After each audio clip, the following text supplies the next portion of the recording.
I go to college. I go to Southwestern Assemblies of God University. Shout out. It's in Waxahachie, about an hour away. I'm also an intern under Pastor Tyler Wooten. Shout out. At Resolute Student Ministries in Rowlett, Texas. And I am a sophomore at SAGU. And I'm studying youth and student ministries. So that's a little bit about myself. So hopefully, if you want to come and talk to me afterwards, get to know me a little bit, I welcome that. All right, let's hop right into it. How many of you love Christmas? Oh yeah! Oh, yeah. We're a few months past it, but that is definitely my favorite holiday, for sure. And a lot of people wouldn't agree with that. People have different opinions on that, but especially when I was younger, that was definitely my favorite holiday. As you grow up, it dwindles a little bit because you stop getting less presents, but still, it's my favorite holiday. And when I was younger, I remember the best part of Christmas was Christmas morning. Hello. And when you get a little bit older, you start understanding the meaning of Christmas and what it's all about.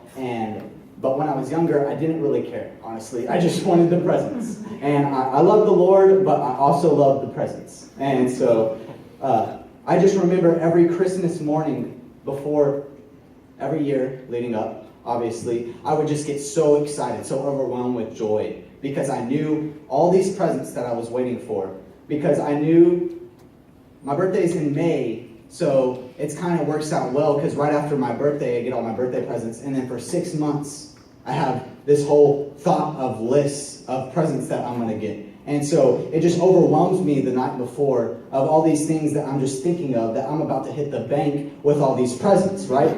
And so with that overwhelming and that excitement, it's hard to fall asleep, right? I remember in Christmas, the night before Christmas, a lot of times I could not go to sleep. And I remember when me and my brother were younger, we would always talk about what we're about to get the next morning. And I remember in 6th grade, I was so ecstatic because I was about to get my first cell phone. And my brother was playing with me, and he was like, I don't know if you're going to get it, even though he knew I was already going to get it. And so he kind of set me down a little bit to raise my excitement. Anyways, all that being said, it's so hard to fall asleep the night before Christmas because you just know that all of this stuff is about to happen. But I knew also that I couldn't get the presents that I was going to receive the next morning if I did not fall asleep.